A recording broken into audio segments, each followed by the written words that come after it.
জুলাই অভ্যুত্থান চলাকালে মানবতাবিরোধী অপরাধের মামলায় আওয়ামী লীগের সাধারণ সম্পাদক ওবায়দুল কাদের, যুবলীগ ও ছাত্রলীগের সভাপতি, সাধারণ সম্পাদক সহ 7 জনের বিরুদ্ধে আনুষ্ঠানিক অভিযোগ দাখিল করেছে প্রসিকিউশন। ট্রাইব্যুনাল অভিযোগ আমলে নিয়ে গ্রেফতারি পরোয়ানা জারি করেছে। আসামির তালিকায় রয়েছেন বাহাউদ্দিন নাসিম ও মোহাম্মদ এ আরাফাত।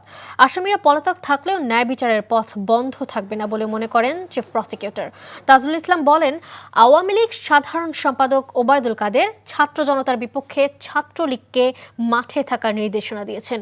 এরপরই ঢাকা বিশ্ববিদ্যালয়ে ছাত্র জনতার উপর হামলা ও সারা দেশে নৃশংসতা চালায় দলটির নেতাকর্মীরা। প্রসিকিউশন বলছে, আন্দোলনে দমনে শুধু আইন শৃঙ্খলা বাহিনী নয়, অস্ত্র হাতে গুলি করে আওয়ামী লীগের নেতাকর্মীরা।